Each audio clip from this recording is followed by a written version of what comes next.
Tapi bakal dipus dan Luxi berhasil diamankan kali ini. Gates begitu percaya diri. Ryzen masih melakukan revive dan berhasil, namun berhasil diamankan juga oleh Gates.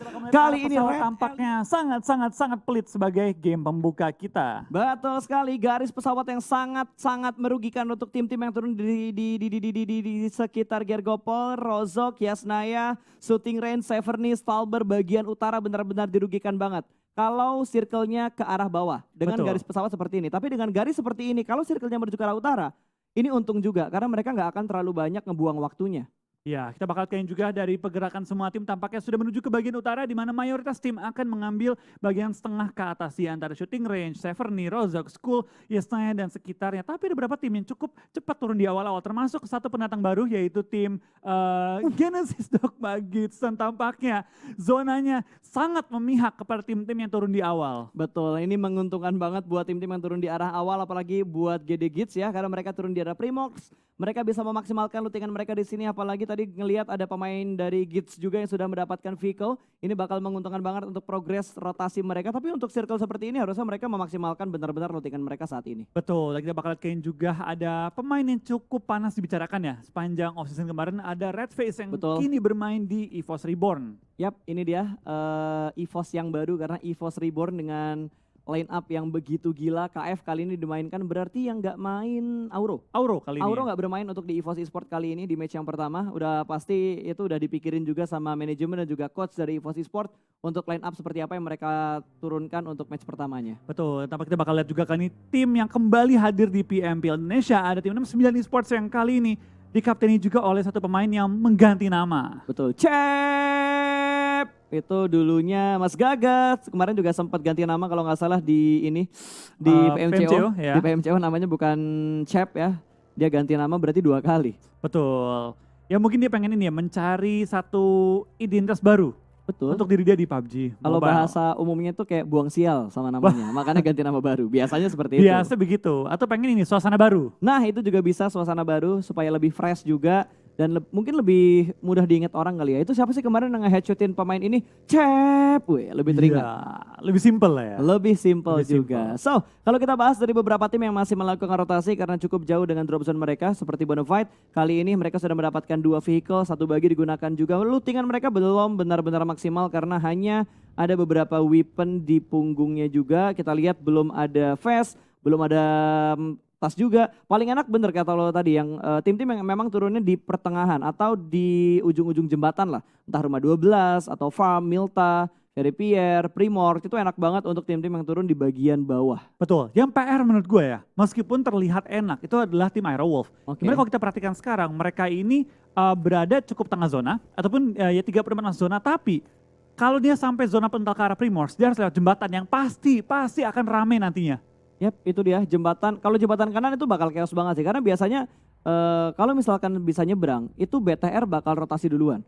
BTR bakal rotasi duluan, dia bakal kontrol di rumah perempatan, seberang jembatan sebelah kanan. Betul, tapi ya kita bakal lihat sih nanti bagaimana tim-tim kali ini bisa mengimplementasikan strategi baru mereka. Karena banyak tim yang gak terlalu banyak merubah rosternya. Seperti Aerowolf sama sekali gak merubah. Tim Aircureu gak berubah terlalu banyak, hanya menambah Kenbo. Dari BTR hanya menambahkan Liquid yang sudah bermain juga dari PMGC gitu kan. Ada Kings juga kalau nggak salah di Red Aliens. Betul, ya? Di pemain kelima mereka. Betul. So cukup banyak ya tim yang nggak terlalu merubah secara line up. Tapi kita nggak tahu secara gameplay apakah berubah atau enggak.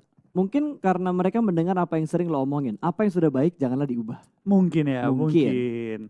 Dan tambah kita bakal melihat kali ini tim yang cukup banyak dibicarakan juga. Sepanjang off-season dengan kedatangan 2 pemain baru. Kali ini ada Nomorsi dan juga ada Jaxi yang kini bermain di Aura. Betul, ini bisa dibilang Tachibana berikutnya ya. Double J, Jaxi, Jaden ya, Double J. Untuk di Aura, apalagi mereka dapat No Mercy juga pindah dari Morph ke arah Aura. Ini firepowernya gila banget sih. Jaden yang tadinya kita bilang, gue inget banget waktu itu di season 2 gue bilang bahwa Jaden ini firepowernya berkurang. Mungkin karena memang dia ditugaskan untuk menentukan alur rotasi dari Aura seperti apa. Tapi kali ini penembaknya udah makin lengkap, ada No Mercy plus ada Jaxi yang masuk. Berarti Jaden gak harus berpikir terlalu keras untuk menentukan jalur rotasinya. Biarkan Jaxi yang bertugas. Betul, kalau gue lihat line up-nya tim Aura sekarang ya, itu gue kayak nostalgia lihat tim EVOS zaman dulu. EVOS zaman dulu. Karena Jaxi plus 3 penembak yang sakit banget. Oke, itu zaman-zamannya si ini ya, Jacket berarti ya? Jacket, ada Auro, ada Foxy juga. Ini mirip banget menurut gua. Dan menurut gua harusnya kalau secara historis ya, Heeh. Jixi bisa cukup efektif dengan tim seperti ini. Ya harusnya bisa, dan ini dia dua tim pendatang baru, ada Gits dan juga tim Takae yang sudah mulai bertemu di arah Kuari, bermain di arah lempengan Bukit Kuari, namun belum ada baku tembak yang terjadi, hanya sekedar informasi aja karena beberapa rotasi harusnya dari Takae dengar bunyi dari vehicle bagi seorang Daibot ini, dan harusnya juga dari si Daibotnya dengar juga karena tadi ada beberapa vehicle yang digerakkan oleh tim Takae. Betul, dan tampaknya dari tim GD dengan mengetahui bahwa ada informasi tim lain sudah menghold bagian atas Kuari, mereka langsung back off dan kembali menuju ke kompon mereka yang sebenarnya belum harus pindah, nggak masalah. Yang penting kan mereka scouting dulu ada tim atau enggak. Punya informasi dulu, masalah pindah nggak pindah kan urusan nanti. Yap, tapi gue suka banget loh sama pergerakan Takae. Mereka langsung fast respon, ngambil high ground di arah Kuarinya. Itu gue yakin spot yang nantinya akan diperbutkan oleh banyak tim kalau memang circle-nya terus-terusan ngerucut ke arah Kuari. Karena tuh high ground paling enak loh. Iya. Lu mau naik susah, dari arah high ground Kuari ke Gatka itu open field, dari arah high ground Kuari ke arah Primorsk, ke arah Veripier, itu semuanya open field dan unggul dari segi high ground. Oke, tapi kita bakal lihat juga ya dari pergerakan semua tim. Tampaknya banyak tim yang langsung coba pengen mengambil tempat-tempat yang sekiranya enak di tengah-tengah circle. Kita lihat tim Takae sudah mengambil high ground. Tim GD juga tadi pengen mengambil high ground tersebut, tapi keburu diisi oleh tim Takae. Tim 69 juga sudah rotasi menuju ke arah open field Gatka. Mereka mengambil rumah di sekitar area open fieldnya. Oke. Dan juga ada tim EVOS yang masih nge-hold dari Veripier, tempat mereka turun di awal-awal. Tapi nggak jauh dari mereka. Juga ada tim BTR yang langsung keluar dari farm menuju ke daerah-daerah rumah merah. Betul, dan kalau lihat di minimapnya antara Void dan juga Bigetron Red Aliens, jarak mereka tidak terlalu jauh. Di depan mereka juga sudah menunggu EVOS seperti yang dibilang sama Wolfie tadi. Sementara Eagle transit terlebih dahulu di arah ini pom bensin bukan sih? Gudang belakang pom bensin kan ya? Iya. Jembatan sebelah kiri gudangnya tuh. Ini Gudang. gudangnya ya, betul. Gudang pom bensin jembatan kiri. Panjang Betul. juga ya sebutannya. Gudang pom bensin gudang di belakang pom bensin jembatan sebelah kiri. Wow. Betul. Complicated banget itu Complicated nama tempat. banget. Tapi kita bakal lihat kayaknya ternyata ada fight juga di awal-awal permainan antara BTR dan juga tim Void, kan di mana BTR baru ada Ryzen yang maju ke depan dan coba nge-scouting untuk teman-temannya. Di mana kita bakal lihat ini dari seorang Ryzen menggunakan tembakan yang cukup ikonik dengan dia, itu DP kali ini. Betul, DP ini senjata favoritnya Ryzen juga ya untuk di meta-meta zaman Snow, bahkan dari season sebelumnya dia bilang DP tuh enak banget gitu. Apalagi kalau nembaknya di burst dari 3 sampai 6 atau 7 peluru, reset tembak lagi itu damage-nya sakit banget, mengingat ini peluru coklat, peluru 7. Betul, dan makin terlihat sih pas efek-efek dari scouting ya. Heeh. Gue gak bisa bilang scouter, karena menurut gue meta sekarang udah berkembang hingga gak ada orang satu yang menjadi scouter. Betul. Tapi semuanya bisa scouting.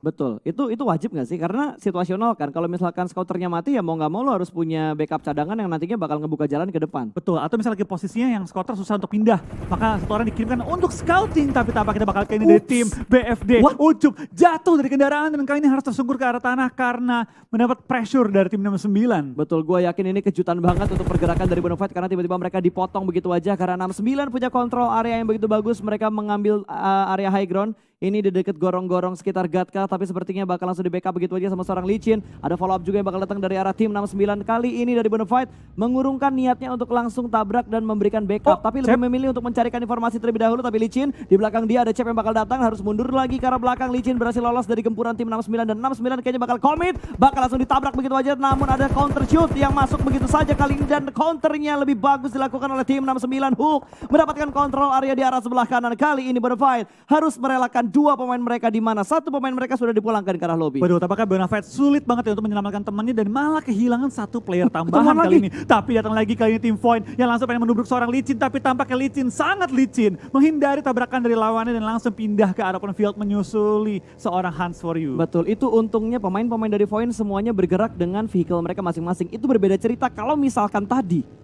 satu pemain Void itu boncengan, dan kali ini Hook juga sudah berhasil mendapatkan finishing point berikutnya. 69 berarti sudah mendapatkan 2 kill untuk di menit ke-9 ini. Oh, dan tampaknya Bonafide bingung mau kemana karena dia berada tengah-tengah open field yang dikelilingi oleh perbukitan gunung-gunung di sekitar area open fieldnya. Betul. Kemanapun dia pergi ketemu lawan, sehingga dia sempat lama muter-muter di daerah open fieldnya. Itu bahaya banget di early game. Yap, kali ini Hans for You bakal balik lagi ke arah high ground. Sepertinya ada tim 21 juga yang sudah mulai melakukan setup. Ini 21 agak nge-split ya. Gue ngeliat ada satu pemain mereka yang tertinggal di bukit belakang soalnya tadi. Foxnya berarti pindah. Seperti biasa, Foxnya zaman EVOS juga dia menjadi scouternya. Cuma splitnya jauh banget Flo. Ini gue mengingat kayak zaman-zamannya Rod Fiat dulu. Iya, emang Splitnya EVOS jauh banget. kalau kita ingat Fox ya emang suka ngelakuin itu juga di EVOS pas. Di mana Oke. dia nabrak ke center, dapetin satu shack kecil ataupun satu rumah, lalu dia baru manggil teman-temannya di akhir-akhir. Yap, ini dia meta yang kembali terjadi untuk di tim 21. Kalau kita ingat-ingat 21 kemarin juga lolos dari PMCO begitu dramatis dengan momen WBCD terakhir di match terakhir di kualifikasinya untuk di grand final PMCO. Iya. Sekarang kita perhatikan juga kali ini dari tim 21 ya sudah mulai nge-stick dengan 3 anggota mereka sudah mulai menjaga area sekitar juga dan mereka cukup enak, cukup center ini di daerah dekat Quarry. Dan dekat dengan mereka juga tim EVOS yang dari awal juga sudah turun di daerah Very Pier, cukup enak, cukup nyaman mereka posisinya sementara ini. Sementara kita bakal tim-tim lain juga sudah mulai mengisi bagian-bagian jembatan, bagian open field Gatka sambil mengantisipasi zona ketiga nantinya. Betul, Bigetron lebih memilih untuk mengamankan daerah kirinya dulu. Mereka bergerak pelanan pasti di bagian bibir pantai. Mereka sudah masuk di sekitarnya Very Pier, mengecek apakah ada orang atau tidak. Jangan sampai terkena happy birthday. Karena hal yang paling ngebetain ketika kita bermain Battleground adalah happy birthday-nya. Tembakan kejutan yang membuat kita benar-benar terkejut di saat kita nggak siap gitu. Lagi iseng-iseng, mau ngecek compound, tiba-tiba langsung di knock end. HBD. HBD Gaming. Yes, kita bakal lihat juga tampaknya dari tim BTR sudah mengisi ke daerah-daerah rumah pinggiran pantai cukup berdempetan dengan tim EVOS. Akankah kita melihat kali ini pertempuran klasik El PUBG Clasico Mobile ya. Indonesia? Yes, El Clasico BTR dan juga tim EVOS. Betul, itu udah kayak musuh bebuyutan banget apalagi dengan bursa transfer kemarin yang cukup panas. Ini ngebuat situasinya bakal semakin seru dan ini dia Alter Ego nggak ngubah banyak pemain ya, bahkan nggak berubah sama sekali, hanya mendatangkan Matthew dari Onyx. Betul, dan kita bakal kayak juga dari tim Alter Ego untuk starting roster mereka belum ada perubahan sama sekali ya. Yap, masih belum lihat permainan dan wow, nice counter shoot dari seorang Chisun, headshot langsung ke kepala dari seorang Diquem. Betul, dengan tembakannya begitu sakit, dengan mosin dari seorang Chisun langsung menumbangkan satu pemain dari tim Alter Ego. Tapi tampaknya tim 21 nggak milih untuk nge-rush, lebih pilih untuk menjaga posisi mereka, berikan pressure-nya terhadap tim Alter Ego. Nah Alter Ego seperti biasa mengambil center circle dan mengambil high ground di sekitar area tersebut. Betul, ini high ground yang biasanya bentrok juga sama Morph, terus bentrok juga sama Aura dan juga satu tim lagi yang sering ngambil bukit ini itu zaman dulu NFT ya. Betul. Zaman dulu NFT. Tapi kita bakal tim juga dengan perubahan tim-tim mengambil spot-spot untuk rotasi, penguasaan mereka, adaptasi bakal dilakukan. Dan mengingat ini baru hari pertama, menurut gue sulit untuk mengukur dan mengatakan siapa yang paling kuat dan siapa yang tim yang masih perlu berkembang. Yap. Karena ini baru hari pertama, apapun bisa terjadi di hari pertama. Yes, dan buat yang nyari-nyari nih, misal ada yang nyari Dewa United mana, Onyx mana, Morph dan juga Skylight Gaming mana, ini adalah pertarungan antara grup A, B, C dan juga D. Grup E belum bermain untuk di match yang pertama untuk Irengel kali ini, jadi kalau yang nyari Dewa, Onyx, Morph sama SG atau Skylight Gaming itu nanti nunggu di match yang kedua. Oh, tapi kita bakal ke ini pertempuran cukup menarik antara tim Airwolves dan juga tim EVOS Reborn kali ini. Sudah mulai mendekati bukit yang sama dan akan memperebutkan high ground di sekitar area di sini. Red Face mulai melontarkan bom juga ke area tapi belum sampai menemukan targetnya. Tapi di lain sisi EVOS perang juga dengan tim BTR kali ini, di mana Laser akan ditumbangkan bertukaran dengan seorang KF. Betul, ada trading tadi yang terjadi, tapi EVOS kali ini Laser bahkan langsung dipulangkan dan bertukar lobby karena di belakangnya ada Bigetron. EVOS dalam posisi yang sangat tidak diuntungkan karena tersandwich. Belakang mereka Red Aliens, depan mereka adalah Airwolf. Ini dua tim yang kemarin baru aja mewakili Indonesia di ajang tertinggi PUBG Mobile. Betul, ini pertempuran dekat dengan Bukit Primors kali ini. Dan kita bakal lihat tim EVOS yang menjadi tim yang paling dirugikan dengan jatuhnya satu pemain mereka dan bahkan dipulangkan ke arah lobby. Betul, dan ini dia live statusnya di mana Bonafide hanya menyisakan 2 pemain. EVOS sudah kehilangan 1 pemain mereka, pemain-pemain lainnya masih hidup semuanya. RRQ masih berada di bagian zona dan Bigetron kembali memanas dan memulangkan 1 pemain dari EVOS dan trade pun terjadi di sisi lain karena Geekfam join the fight. Betul, kita bakal kayak juga dari pergerakan tim EVOS pelan-pelan sudah mulai pindah posisi tapi langsung dibalas oleh seorang Potato yang ngepron di tengah-tengah lapangan dan langsung menembakkan seorang Redfish menyisakan 1 pemain dari tim EVOS untuk bertahan. Spray dan seorang Microboy harus menghindari ledakan mobil dan harus sedikit back off untuk menghindari peluru-peluru panas dari tim Airwolf yang sudah menguasai high ground-nya. Betul, merugikan banget ini buat posisi dari EVOS kali ini, hanya menyisakan Microboy seorang saja, last man standing. Dan kalau kita perhatikan dari tim Airwolf, mereka tidak bergerak sama sekali. Dia benar-benar stay begitu aja, tidak ingin memberikan hal-hal yang greedy di saat ini. Dan Potato pun bakal kembali lagi untuk melakukan regroup bersama dengan tim Airwolf yang lainnya. Yes, sudah bakal kini juga dari tim Airwolf pelan-pelan sudah mulai maju ke depan tapi belum menemukan target yang ingin di take down karena BTR mendapatkan angle yang cukup tertutup. Sedangkan kita bakal kini 2-1 bohong. Mendapatkan seorang Spalf dengan tembakan jarak jauh dengan DP-nya dan BTR melihat kesempatan ini akan coba untuk nge-rush ke arah tim Airwolf yang berada di high ground. Betul, tapi dia ngecek bukit seberangnya dulu apakah kalau misalkan BTR komit untuk tabrak ke atas, tim yang di kanan bakal gangguin. Karena dari tadi 21 juga punya angle yang cukup enak untuk menuju ke arah tim Airwolf. takutnya misalkan dari BTR-nya lengah, begitu dia naik dia ditembakin sama 21 Esports-nya juga. Betul, tapi yang patut diwaspadai oleh tim BTR kayaknya adalah posisi dari seorang Potato yang berada dalam posisi yang ngeflank dengan sangat baik. Tapi kita perhatikan sekarang juga dari tim 21 tampaknya tidak akan membiarkan tim Aerowolf dengan bebas bertahan di atas high ground-nya. Dengan circle yang keempat sudah muncul, harusnya semua tim sudah mulai bergegas pindah posisi. Betul, apalagi ini circle-nya condong ke arah sebelah kiri di mana semua tim rata-rata itu mengambil di bagian timur dari Erangel. Ini pasti bakal ada chaos banget untuk di pertarungan bibir circle-nya, terutama buat arah utara dan juga arah timur, termasuk jalur kedatangan dari Bigetron dan jalur kedatangan dari 21 Esports tadi. Gila, lihat itu jumlah asap yang dilempar, bom yang dilempar serentak ditimpuk oleh tim BTR menuju ke arah Aerowolf, tapi tampaknya mereka belum menyadari bahwa ada Renare di balik batu kelihatan dan akan langsung mencoba take down oleh tim BTR.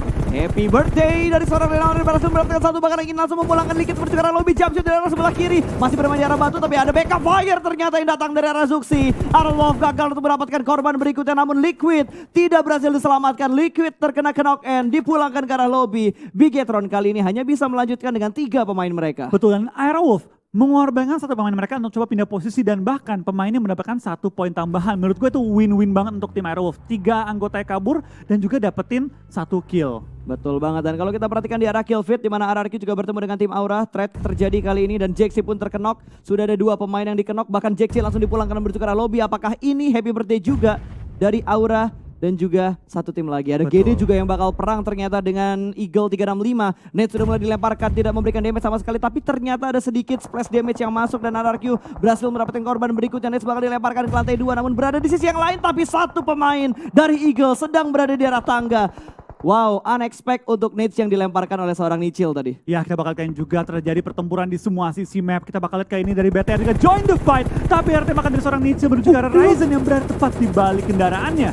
Betul, dan untungnya ada tembakan juga dari Eagle Audrey yang berhasil menyelamatkan 1 musuh yang sedang ada di sekitar mereka. Alter Ego pun juga sedang mendapatkan tekanan bertemu dengan victim. Kali ini Requiem sudah dipulangkan, Nate bakal dilemparkan menuju ke bagian atas, tapi kita bakal fokus menuju ke arah tim GD juga yang masih tertahan dan akan fight bersama dengan tim Red Aliens. Ya, kita bakal lihat juga dari seorang Star kan ini pelan-pelan bakal melakukan revive, tapi BTR sudah mulai mengelilingi area dari tim GD. Lemparan bom terus bertubi-tubi dilontarkan oleh tim BTR dan di sekitar area BTR juga cukup berbahaya karena ada Eagle 365 yang sudah menyebar. Wait, tapi lo lihat zonanya, Flo.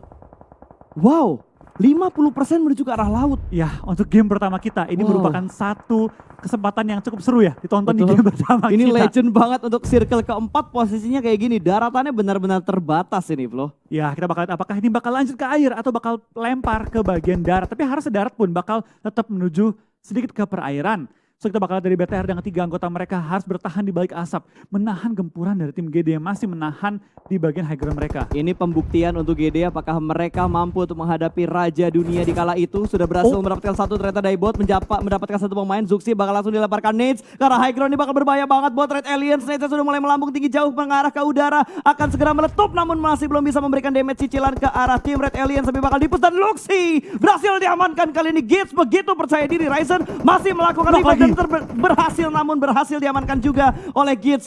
Kali ini Red Aliens bahkan harus dipulangkan di urutan ke-13. Betul, dengan membawa 4 poin kill dan GD Gitz benar-benar Pede ya. banget loh mereka. Pede banget, menunjukkan bahwa mereka memang pede dan layak bermain di PMPL. Gokil banget, Gokil tingkat banget. kepercayaan diri yang begitu besar dilakukan oleh GD Gitz, pendatang baru dari PMCO. Ya, luar biasa banget permainan mereka, benar-benar menunjukkan kualitas mereka di game pertama kali ini dengan men-take down tim BTR. Tapi baik lagi, ini masih game pertama nih, Pas. Ya, ini masih di game yang pertama juga, masih bisa diamati dengan sangat baik kali ini. Kalau kita berpindah ke arah tim lain, ada Geekfam yang sedang mendapat tekanan bertemu dengan tim 69 di mana Mort sudah berhasil diamankan, langsung tersungkur lesu menuju ke arah tanah, tapi masih ada cover yang cukup banyak karena mereka mendapatkan 1 lempengan yang bagus menahan tembakan dari tim 69. Tembakan ya, bukan granat. Betul, dan kita bakal dari seorang Avatar for You menumbangkan 1 pemain lagi dari tim Geek. Mereka nggak bisa bergerak kemana-mana. Molotov. Terus dihujan nih, ledakan dan juga Molotov, dan tampak kayak Geek benar tertekan di ujung zona kali ini. Betul, bahkan Mort udah diselamatkan. Kali ini terkena out lagi karena ada lemparan utilities yang begitu komit. 1 diantaranya sudah dipulangkan ke arah lobby. Kali ini hanya bertahan dengan 2 player yang masih aktif, di mana 1 sedang berusaha untuk di revive. Tapi tadi cek, ngotot banget buat menembus smoke-smoke yang cukup tebal.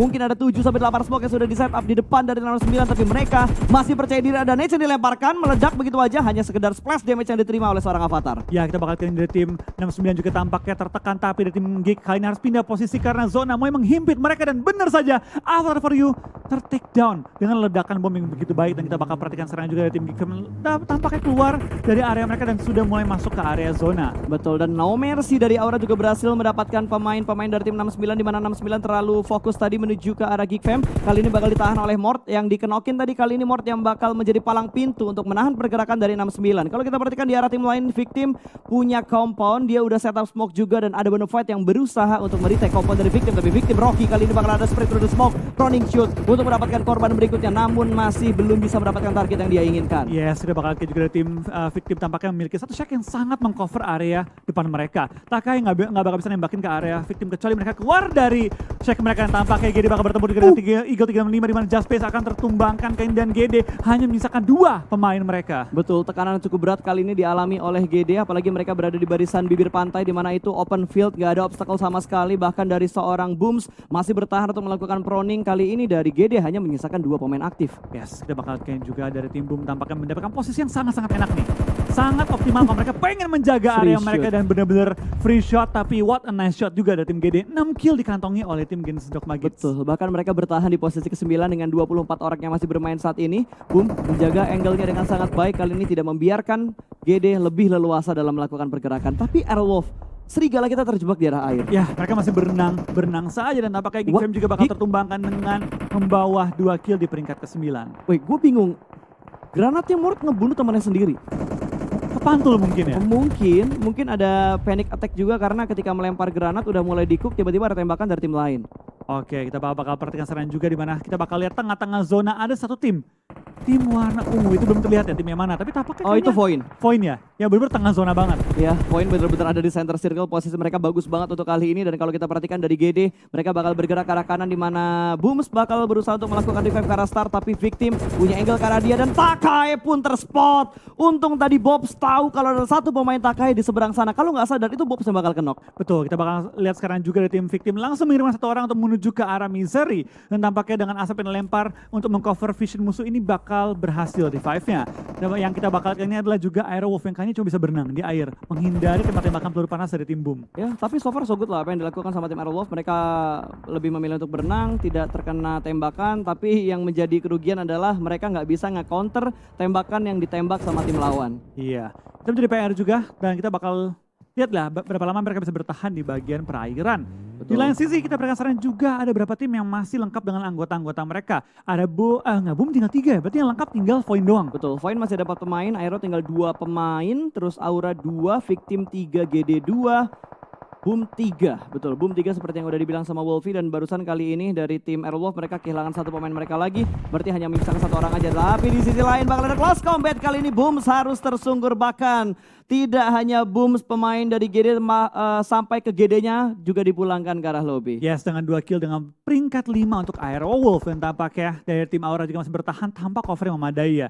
Hanya tinggal berdua kali ini dan hanya mengandalkan 1 gundukan kecil banget untuk menghindari tembakan dari tim Void, tapi maybe langsung menembakkan seorang nomor dengan lemparan bom menumbangkan 2 pemain dari tim Aura. Betul, berhasil mendapatkan korban-korban untuk nge-clear area sebelah kiri mereka. Aura dipulangkan kali ini top 3, tinggal 3 tim saja yang tersisa antara Victim, Void, dan juga Boom Esports. Spray yang begitu bagus, kali ini mendapatkan 2 pemain. Void punya kontrol area yang begitu bagus. Boom belum mau fight karena mereka ingin mendapatkan placement yang lebih baik lagi. Momentum belum didapatkan, tapi sepertinya dari aimbot bakal komit untuk menembak menuju ke arah Void. Void tersungkur, 2 pemain mereka ini bakal mendapatkan sebuah momentum yang sangat legit untuk tim Void. Betul, tembakan terus dilontarkan juga ke arah lawannya, tapi yang paling enak adalah tim Boom. Mereka berdiam-diam mencari informasi dan mengumpulkan posisi mereka dulu ya, untuk melihat bagaimana mereka bisa men-take down Void dan juga Victim. Ya, kali ini untungnya dari Victim juga mereka mendapatkan 1 shake ya, jadi bisa mengcover beberapa tembakan yang nantinya bakal dikasih oleh Boom Esports.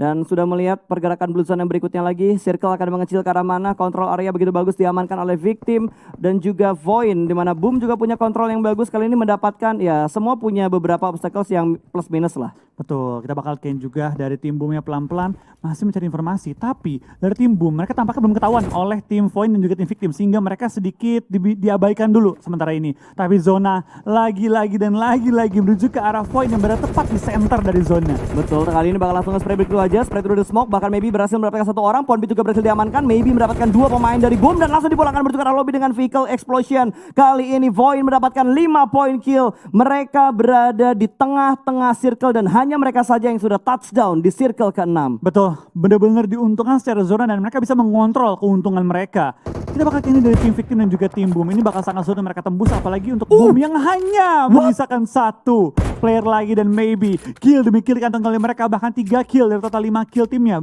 berasal dari maybe. Gila, ini nge-split bagus banget dari Void 2-1-1, setup split yang begitu bagus untuk menahan pergerakan dari dua tim lain yang tersisa. Boom hanya menyisakan Hijrah, sementara dari Victim mereka menyisakan dua pemain yang masih aktif, ada Bobs dan juga Fajar yang masih bisa bangkit, sementara Miseri sepertinya bakal dibiarkan begitu aja bleeding out karena momennya udah gak dapetin lagi, plus mereka masih harus bergerak masuk ke dalam zona. Ya, kita bakal kain dari seorang maybe pelan-pelan sudah melok ke bagian Hijrah tapi belum sampai menumbangkannya, dan Debs yang tembakan DP-nya langsung menumbangkan satu pemain dan langsung tim Victim hanya disisakan dengan seorang Fajar bertahan seorang diri. Betul, dan Hijrah juga bakal langsung diamankan. Kali ini 4 lawan 1, Void mendapatkan momentum yang begitu bagus. 8 poin kill dikumpulkan oleh Void. Last man standing berada di balik satu box. Fajar sudah mulai terspot, satu orang berhasil diamankan, bahkan langsung dipulangkan menuju ke lobby. Tapi dua pemain Fajar berhasil mendapatkan dua pemain dari Victim dari Void, tinggal 2 lawan 1. Ya, kita bakal ada seorang Fajar dapatkah dia membalikkan keadaan dan membuat yang mustahil menjadi